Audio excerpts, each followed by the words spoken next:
We just watched Warcraft. Yeah. Maybe we should introduce her. I'm Yoda. I'm True Legend Killer. We just watched a movie that I'm into hats about. I know you're not. I think that's where the kind of, no pun intended, but the magic comes from is, so here, like, originally There's wanted... magic in the movie. Yeah. But anyways, we wanted originally 3 people for this. Somebody that's very into the games and knows the lore inside and out. One person like yourself who knows the lore, likes the lore, and me who absolutely knows nothing. If you quiz me on it, though, I'd probably fail the test. I like the lore. I've read basically the Wikipedia pages of it, and I've watched a couple people play through like Warcraft 3. I haven't watched anyone play through Warcraft 1, though. Okay, so anyways, so we got back from the movie. This is, the second weekend for the movie?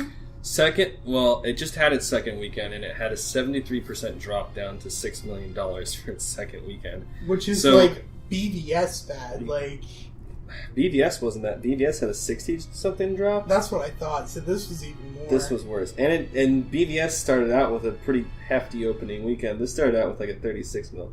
So this one was probably going to leave theaters pretty fast, which is why, even though we wanted to have somebody who had played all the games and knew a lot more about it, we should probably just see it as quick as we can, because it might not be in theaters for a third weekend, which is crazy. So I guess I will, as a DC Comics fan, as people at our website will get to know, I'm going to be kind of your resident comic book geek, but more so DC Comics. I'm going to make probably a few parallels to Batman vs. Superman. But they'll make sense why I do. It's fair to do so, I feel, too. And it has a couple of the same problems in terms of pacing of the film. So, anyways, where do you want to start? Okay, I guess what I'm going to say first is a matter of... We can just start with, like, initial impressions, whether or not you should see the film, and I guess we could just explain whether you should do that based on who you are, and then we can go into just full on talk about whether the fuck we want to. That way people know, from this point on I haven't seen the movie, I don't want to spoil it for me. Being as I kind of represent the everyday moviegoer, and not a dedicated fan. Yeah, or someone who knows anything about it, yeah. I think that I would go see, or at least watch it when it comes out, because I don't think it's going to be in theaters much longer.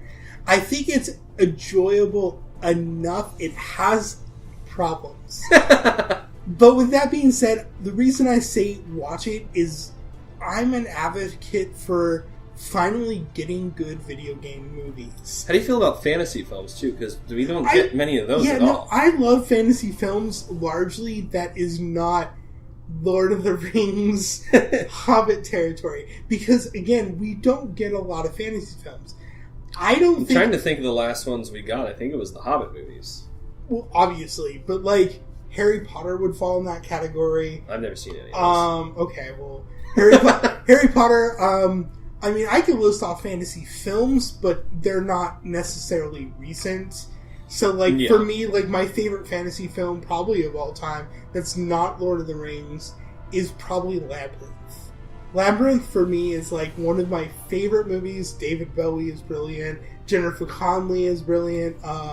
It's a Jim Henson film. So stuff like Dark Crystal and whatever, that's fantasy.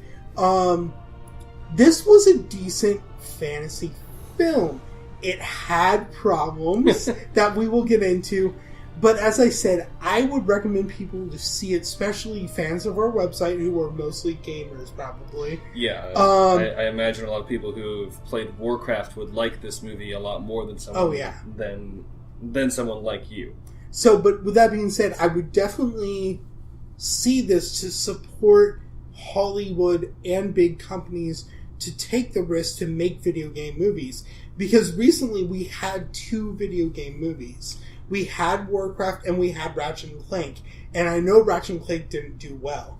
And Ratchet and Clank is literally cutscenes from the game that came out, too, wasn't it? And that's now I have not watched the movie yet. I recently started the new game, and I'm adoring it. But I know that if I were to watch the movie, it would be more thematic because a lot of the cutscenes they have a character. I don't want to have spoilers for that. Voicing over those cutscenes, giving this person's narration of what happened.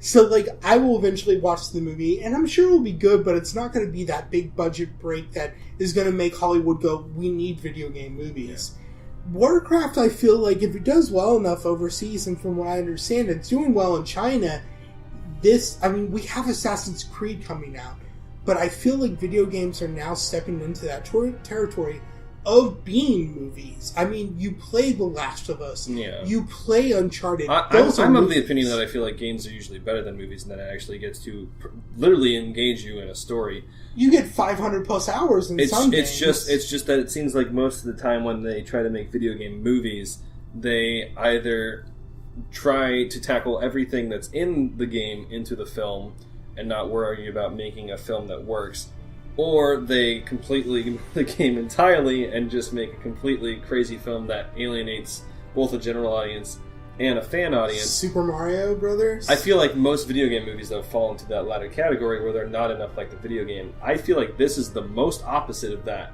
there could be. This is the most like the video game that is based off of a video game movie that I think I've ever seen. So yes, I would recommend this to the casual viewer. I think you'll like it well enough.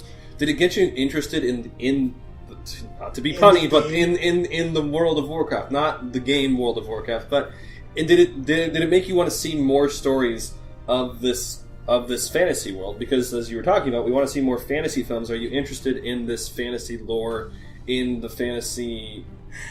Yes and no. Yes and no. The reason I say yes and no was I was sitting there in some parts going, man, an Elder Scrolls film franchise would be amazing.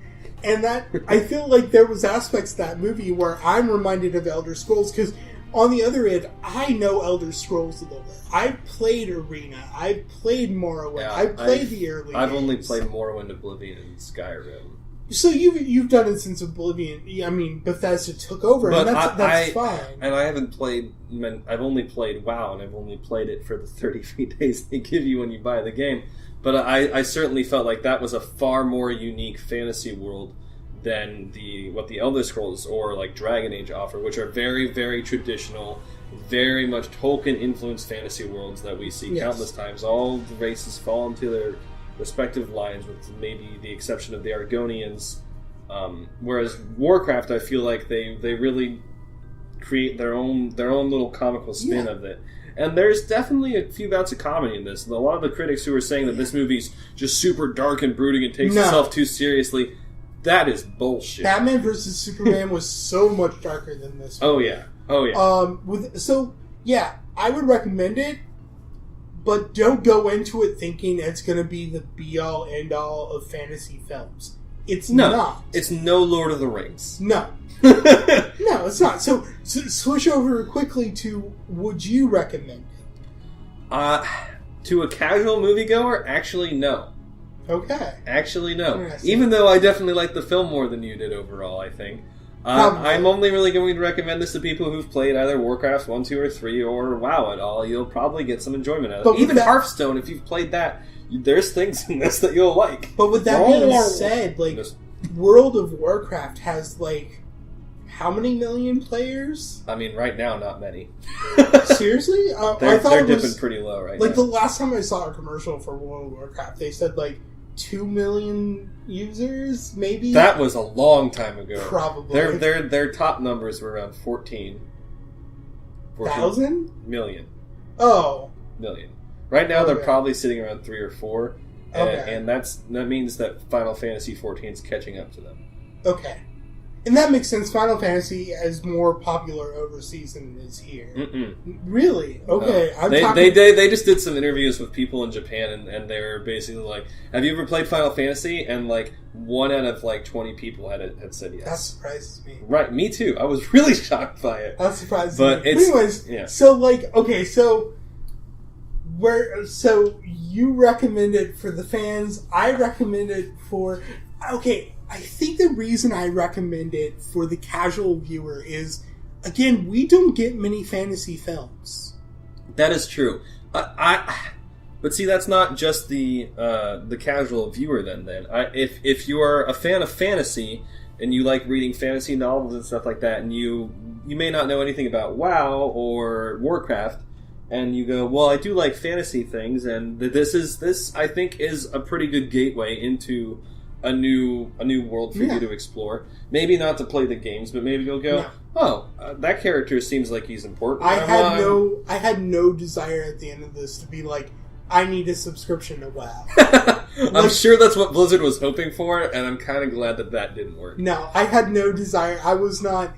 But you're not interested in learning more about any of the races or any of the locations or anything like that? I kind of... Some aspects, like we saw early on, and I'm going to try to avoid major spoilers here. Well, let's just end our initial impressions here then and say that from this point on we'll go into spoilers. So. Okay, yeah. So if you don't want spoilers, stop the podcast. Yeah, basically our initial impressions coming from me as someone who knows a little bit about Warcraft. I'd recommend it to people who like Warcraft or fantasy films. If you're not into those things, don't go see the movie. No. And I think definitely watch it if it comes on TV. I think we both gave Netflix, it like a C in the C range.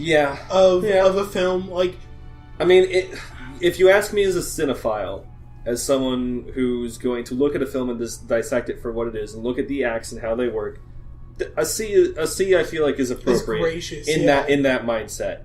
If you're asking me as someone who is interested in Warcraft, I'd go B-. Okay.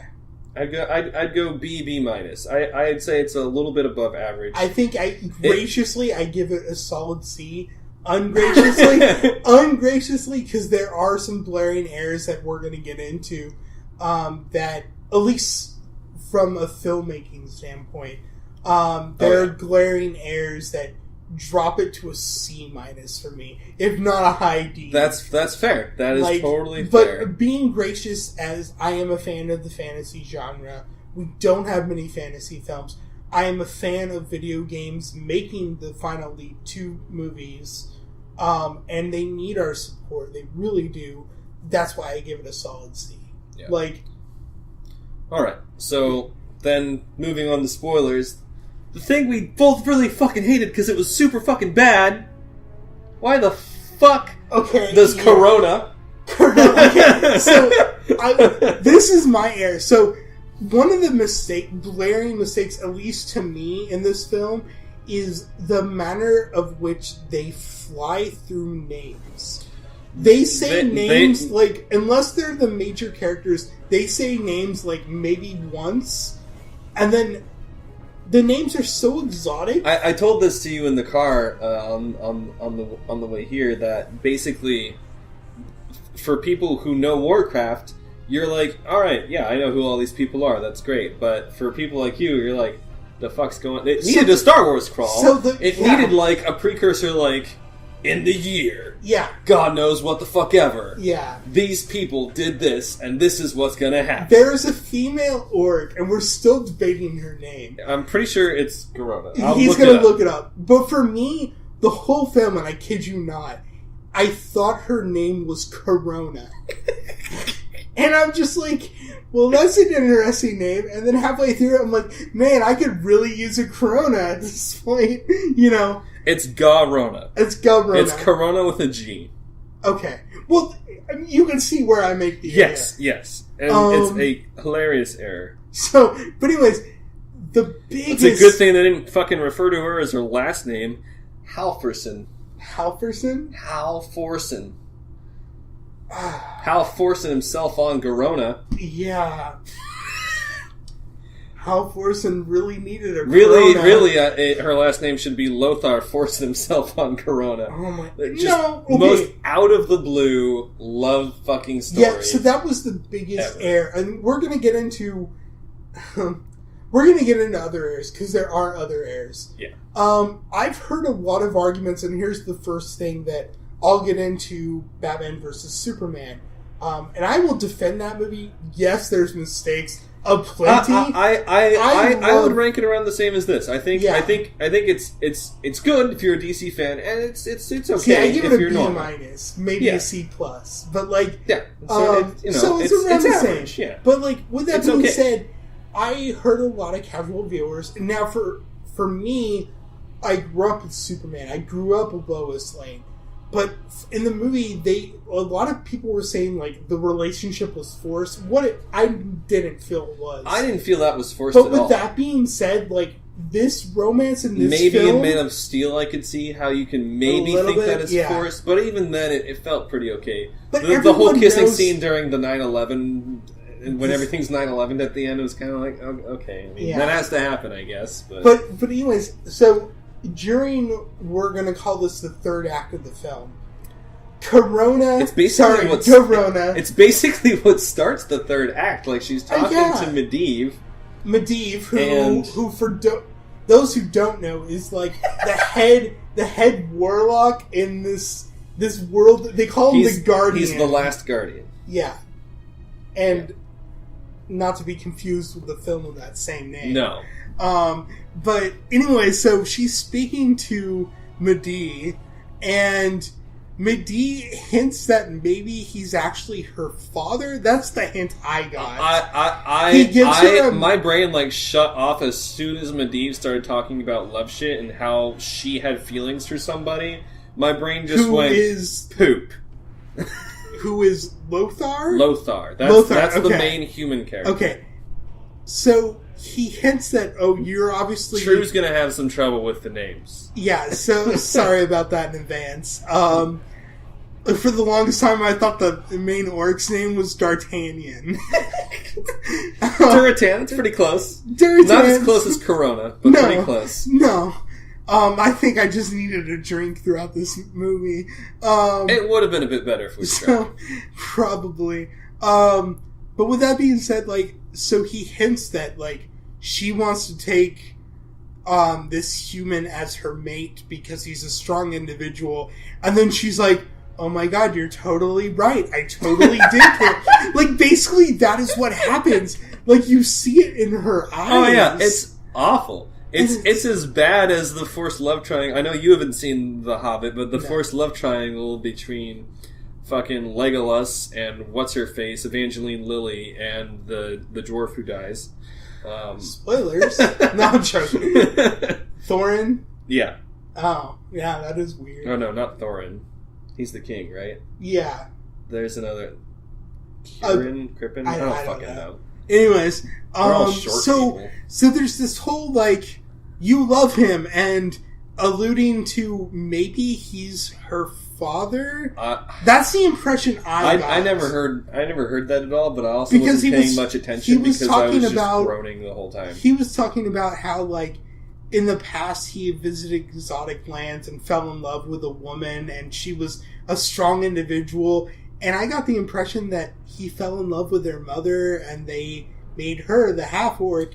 And then he presents her a magic flower. This whole fucking subplot is it's so forced. Blizzard forces shit upon their stories a lot, and I wouldn't be surprised if that's what Chris mentioned himself. But I almost don't think it's even he's not always that bad. This feels like Universal talked to Legendary, the studio who made the film, and they were like, well, there's no love story in this fantasy film. You gotta have a love story in this movie. No, that's not what this is. This is almost like they took to Tumblr. And Tumblr, it's the same group, and I'm gonna crash on them because I love to crash on them because they've ruined the show. And they found the Olicity fans from a DC's Arrow TV verse. The DCW. Oh, God. And they listened to these same people, and they're like, well, we'll just throw these two characters together. Everyone likes love. There is... at least there were people who wanted that to happen. There's no fucking Warcraft fan who is like, you know what would be really cool is if Garona was in love with Lothar. Nobody fucking says that. Maybe that happens in the lore? I'm pretty sure that doesn't ever fucking happen in the lore. I don't know the lore. So, I'm sorry if, our listeners who are big WoW fans are like, you two are idiots. I'm just talking from a cinema point of view. This was incredibly forced. And then it jumps... There's nothing hinted at it no. throughout the first two-thirds of the film in fact, the only love thing that's hinted besides the king and his wife is the orc and his wife, obviously. But that, I mean, they have a child together, so that's, Moses Orc, as I'm going to call him. Thrall is in the movie. Moses Orc.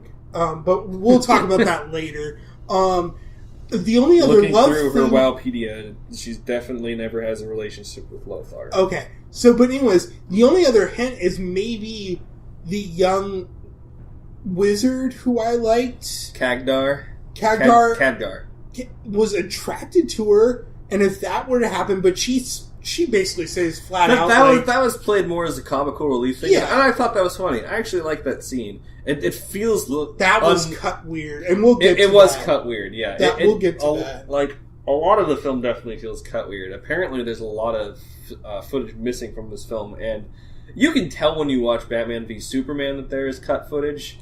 It's worse here. It is way worse here. It's way worse. And that's what we'll get into. So we both agreed. We both were groaning at the love parts because the film didn't need it. It didn't need there were already enough stakes. There were characters on both sides that I cared about, honestly. Yeah. Oh, yeah. And then they throw this love portion. And from a storytelling standpoint, I guess I understand it because it gives that conflict at the end that the two characters address, the young wizard and Lothar. When I guess we didn't know her so well, but you could have still done that without having the love. I love him. You could have because they trusted. You could have done it like I'm gonna cite a great film here in Force Awakens. How we're not even sure if Finn and Rey have a thing. God, we know Finn definitely cares about her, but we don't know if it's in a romantic way or not. They could have played it off kind of like that, where it's kind of like they're always like, yeah, you seem cool, but it's never like, oh, it's a thing. Or it could have been like Furiosa and I don't know if you've seen Fury Road. Oh, I own it. Yeah. Oh, yeah, it's right there. Yeah. Movie's awesome. It could have been like that, where they're just like they're clearly really great together, but it never has to be like. Doesn't have to be. I want to get inside your orc parts. Because there are plenty of female male, especially in fantasy or sci-fi, that they work together without it being romantic. I think of things like Firefly with Malcolm and Zoe. I know you never finished. I finished Firefly. Oh, did you? Okay, yeah. So they hint at it there. Like Wash is always worried that like Zoe's going to run off with Mal because he's the captain. They even have a whole episode around that, but it's very clearly they are friends, and that's it. Yeah, and they just work really well. They're just like that. So there are if they did that, and like I was saying before, if they had built more scenes like that campfire scene where Khadgar, Lothar, and Garona are building a rapport, that would have been fine when that payoff at the end happens, but because we only have that one scene that lasts for maybe a minute the most.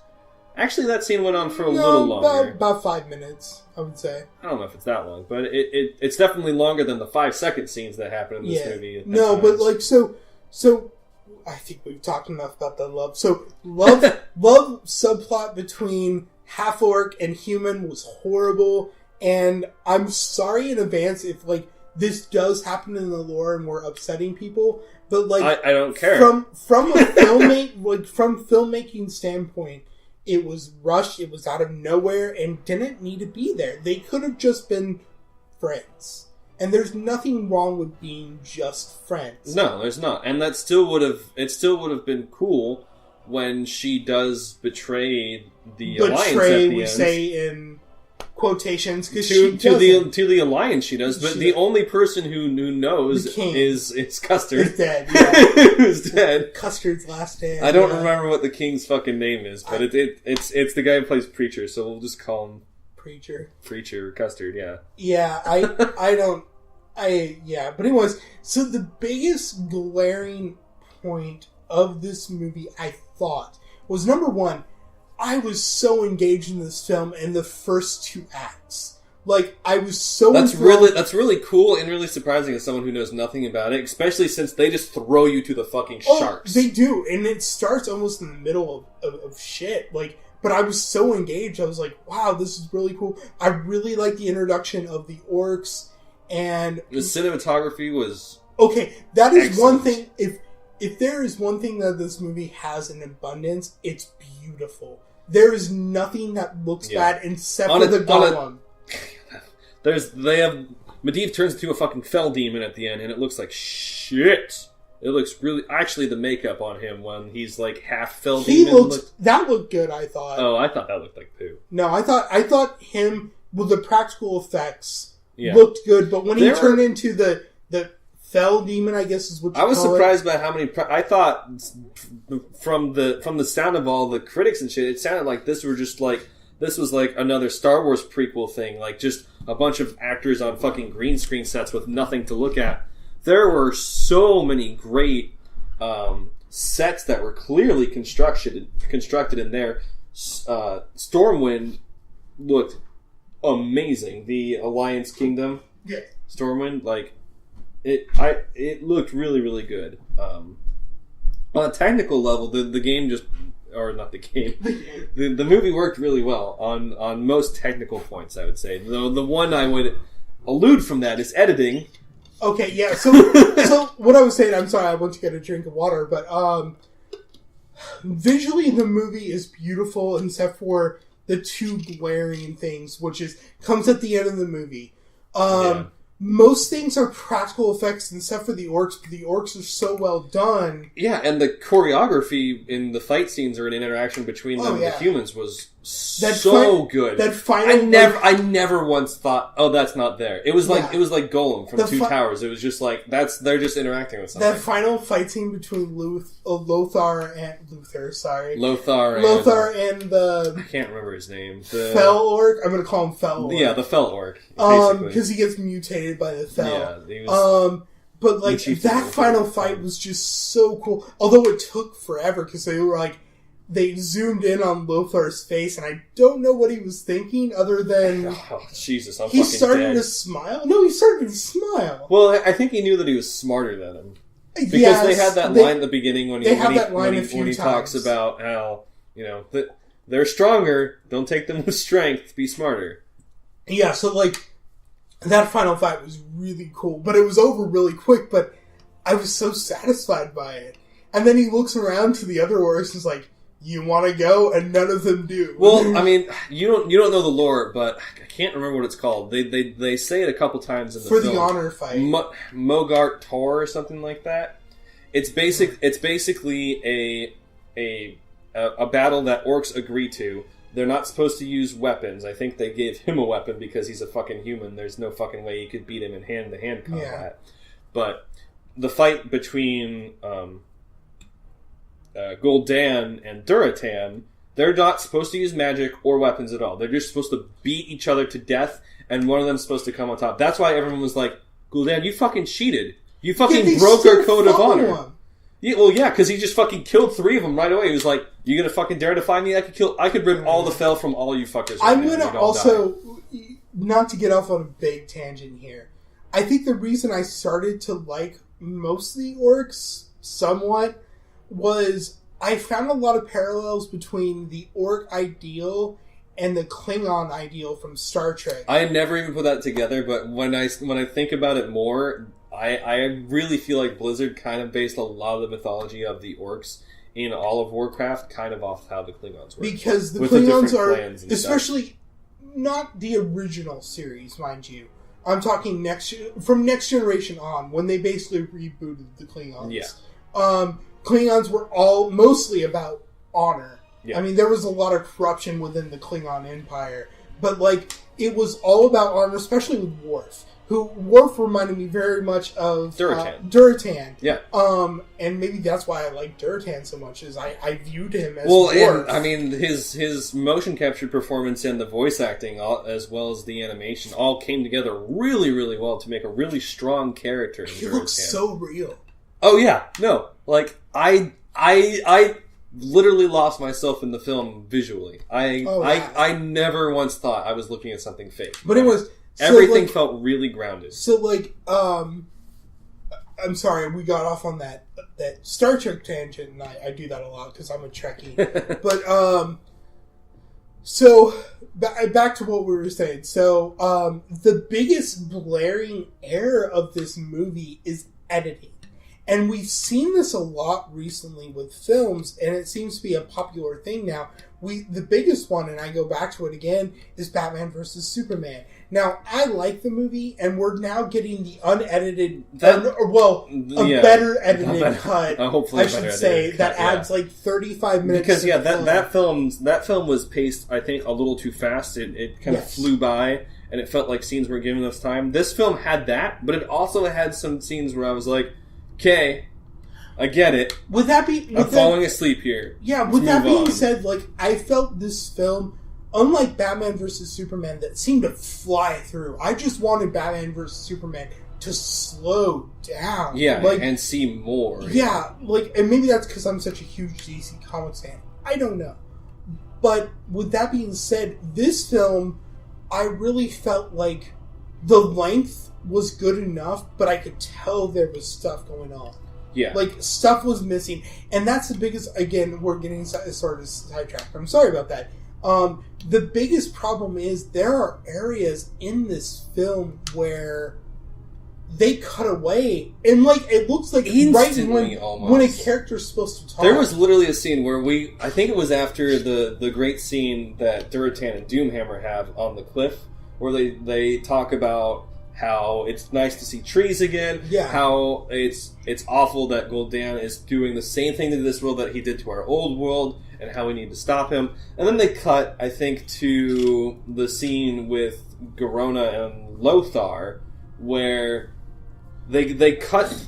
It definitely felt like it was chopped early, because right away they're like right next to each other, like uncomfortably close for characters who have only met once before. Yeah, and he's like dressing her, which was fucking weird. Yeah, because he was getting her ready to go. He says like 2 lines. She reacts somewhat poorly, and then they cut away back to the orcs. Yes, there was. Literally lasted like 5 or 6 seconds. There was so much jumping. There was literally a scene early on with Garona. Keep wanting to call her Corona. Like, I mentally have to stop myself. Yeah, but anyways, there's a scene where they literally have, what do you call a white edit. Yeah, the swipe. The swipe edit. Yeah, like from Star Wars when they swipe from scene to scene. Yeah, but she turns around and it looks like she's about to say something to...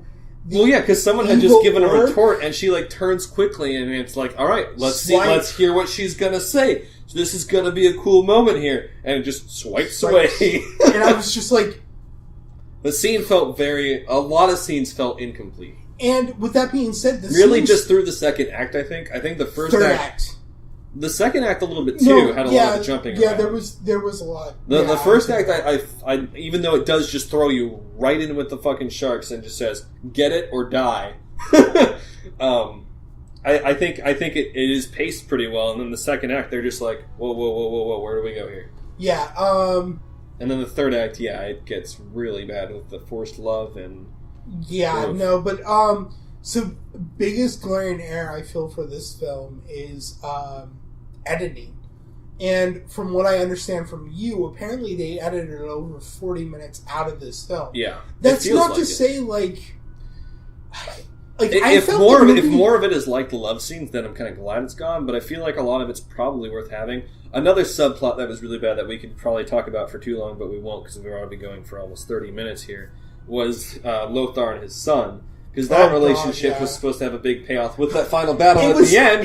That's for my son. That son we've seen for probably 30 seconds of screen time. It's so bad because... At least until his death, because they focus on that for so long. Yeah, like, they build up his son's death in that moment.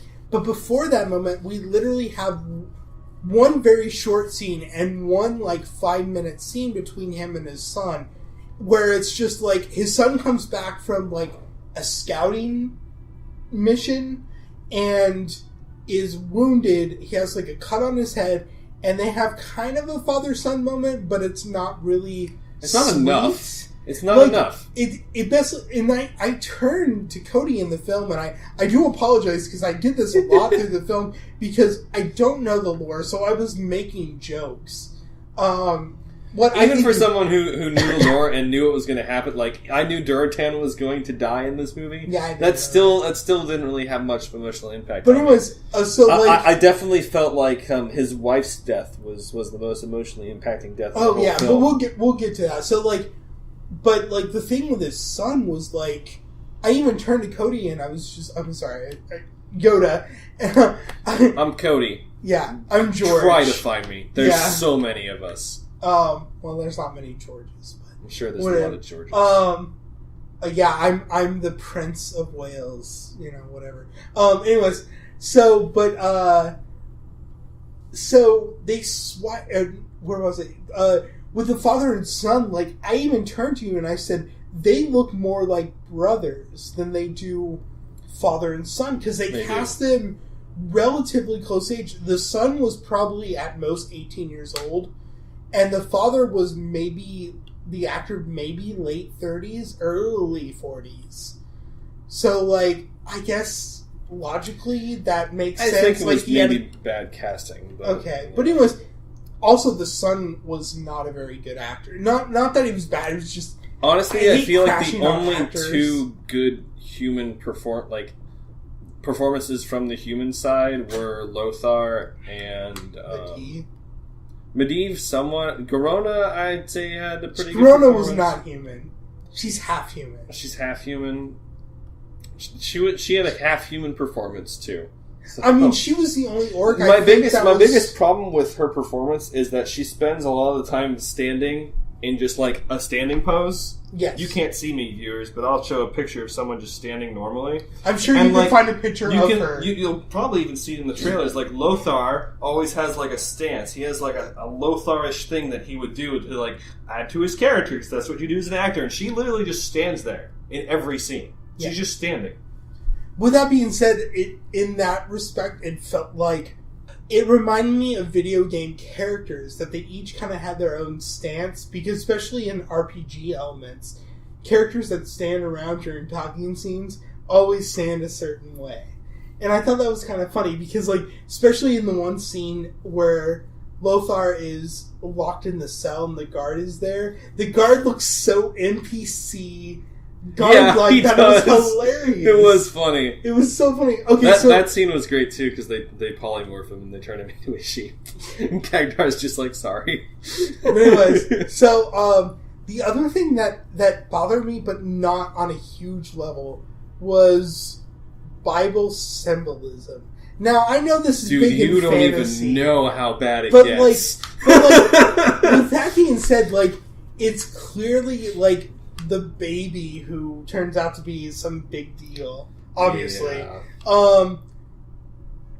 is literally baby Moses, to the point that his orc mother puts him in a basket and throws him down, not throws him, but like floats him down the river. Floats him down the river. Throw on the Prince of Egypt and you can just continue watching the movie. Exactly, and I'm just like, this is baby Moses. Okay. And it's so funny because in the theater, you even said, oh, he's totally baby Jesus. And the woman behind you is like, no. And then because I'm just looking at that little fucker as the dude who just literally dies for everyone's sins a few times. But like, it's so funny because I turn around to that woman, I'm like, no, he's clearly baby Moses. And she's like, totally. And I thought that was pretty funny. It was funny. Because that was at the very end of the film, where at the point was, I even said out loud, like, is that it? Are we done? Can we go?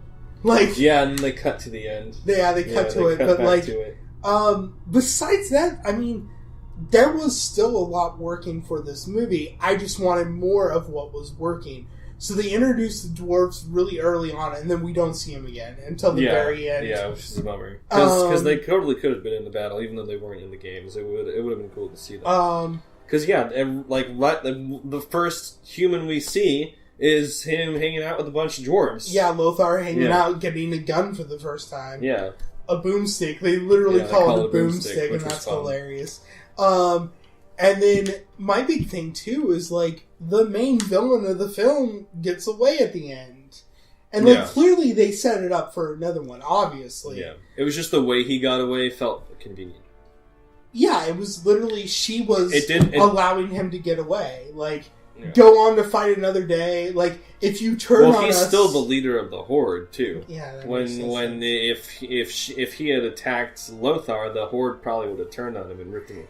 With that being said, I feel like social commentary-wise, this movie is kind of prevalent now in some ways. They could have played that up a bit better, and I wish they did. I wish they did, because they played the orcs... Originally, the orcs, somewhat, I was sympathetic, especially to... help me. Durotan, thank you. I want to say his struggle, I feel like, is the most relatable from any human side. Really. I felt like if more of the orcs felt like him, I would sympathize with the Horde a lot more. But they do play off the Horde more as villains in this film. Yeah, they definitely... Especially after they kill him. Like, I didn't see that coming. Like, even in the fight, I was lead of the film dying, like... Yeah, I was like, I thought he was going to somehow magically get back his strength, and like... No. I'm like, nope, killed him. And then, like, they kill him, and then he's not really brought up again, except for when Doomhammer rips his fang out. Yeah, so he can one day give it to his son, and I'm just like, well, okay, that's orc tradition. Done. Yep. That's done. He ain't getting up from that. That tooth held all his life in there. So that was kind of a cool twist to me, because I didn't really see that coming. Like, I thought he was gonna beat the villain. Like, because it was the whole... No, yeah. Because Gul'dan cheated during the... It was the fourth act, all hope is lost moment, for both sides. That's because, true. Lothar and... Not Cagney. Call him Cagney. Cassidy. Not Cassidy. Custard. No, the young wizard. Cagdar, thank you. Lothar and Cagdar are fighting Felmady, who's turned at this point. Yeah, and they're getting their butts kicked. And then the orc fight is going on, and he's getting his butt kicked. So it's that all hope is lost moment where in most films, obviously the heroes turn around, and not this time. Like, the humans turn around, the humans won, but like, nope. Kind of. Their king died. Well, in that moment, they won. They won their all hope is lost moment. They did get their new king back, because Lothar was just like, no, I'm fucking smarter than you. But yeah, Bible symbolism was plenty. Yeah. Also, kind of like Batman v Superman. Oh god, yeah. Batman v Superman was worse. Like, I'm so sick of directors making Superman. The expansions that feature that baby you saw are maybe worse than Man of Steel. Even, so, really, in terms of anything else we want to address? Like, no. So the interesting thing was you were kind of shocked by this, because you asked me, like, at the end of the movie, you asked me when we were sitting down discussing this, am I Horde or am I Alliance? And, like, while I sympathize with the Horde, like, the good Horde, I should say, because the Horde's kind of splitting in two. And by two, I mean there's literally two orcs. There's the Fel, and then there's the normal orcs who haven't been There's two normal orcs, basically. Yeah. There's Doomhammer, whatever his name is. And Durotan. And, no, not Durotan, he's dead. And what's her name? Garona. They're the only two normal orcs, in my opinion, that want basically peace, so they have a good place to live. Well, yeah, that's true. They do only have three, throughout the film, they only have three main characters from the Horde for you to grow an attachment to, and that's Durotan, I guess his wife, so four. Durotan, his wife, Doomhammer, and Garona. And then the Alliance had Lothar, and the King, and his son was supposed to be in Medivh, and Cagdar, the Queen, and none of them really work all that well. Lothar works fine. I thought the young wizard had potential. I liked him. I thought he was the source of a lot of comic relief. He was most of the time, but yeah. But like, I feel like my final biggest thoughts for problems were too many subplots A lot of subplots. A lot of subplots. A few of them could have been cut out, like the love thing. But again, that's like them trying to capitalize on an RPG. All those subplots are in the game, but when you play a game, you play it for over the span of 30, 40 hours. Or longer. And so those all get more attention. But when you cut a film down to 2 hours and you include all those things, it's a lot to take in. Yeah. No, it is. And because of that, like, this film maybe should have been a trilogy or at least a sequel. So, I don't know. It's not a horrible movie by any means. No, it's not Battlefield Earth. No, and that was like, I read a review that says like, this is bad as Battlefield Earth. No. I don't think I've watched anything quite as bad as Battlefield Earth. I don't think I've ever seen a movie that bad. I mean, maybe some U-Ball films, but... No, not that bad. Really? They're not as bad as that movie. Yeah. Okay, but anyways... wrapping up. In short, like, it's not horrible. It's probably the best video game movie it's out there. As an average movie, that makes it the best video game movie out there. Congratulations, Legendary Films. You made the best video game movie so far by making it average. Honestly, like, to a lot of the actors' credits, like, especially, like, Toby Kebbell, who was the voice and motion capture for Duratan, like, and the guy who played Lothar, and obviously the director, Duncan Jones, had a good amount of vision to be able to bring it to a point like this, because there are certainly moments of greatness.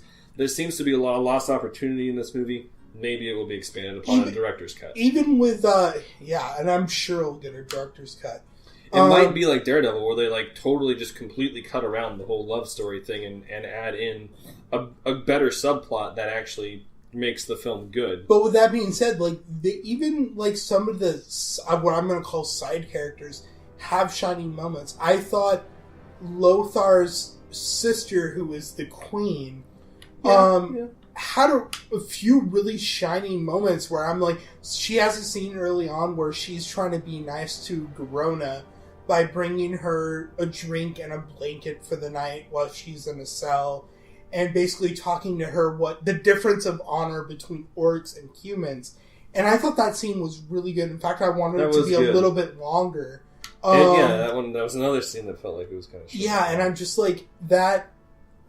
She had some shining moments. She was in no way a big player, which was a shame. That's what I felt like the movie She wasn't, because she was the one who gave her the dagger that was used. That's true. Yeah. But, like, with that being said, I felt like what the movie was lacking was more female leads. And I know that's kind of hard in fantasy. That's true. But to be fair, females were represented pretty well on both sides army-wise. There were female orc warriors all over. There were female human warriors left and right. It was funny because you did see human female soldiers, but like, I don't remember if we ever saw any in action. As far as main characters, there weren't any. No, the queen. But I think that also comes down to the main characters of the game being where the main characters are here in the film. Yeah, so, again, it's worth seeing. I don't know if it's worth seeing in theater. Not to mention, I don't know how much longer it's going to be. Like I said, I think it is, if it's still in your theater. If you like Warcraft, if you like fantasy, go check it out. You're not going to be blown away, but you'll have a good time. Yeah. Yeah. So, thanks for listening to our ramblings. Yeah. Thank you guys very much. Good night and good game.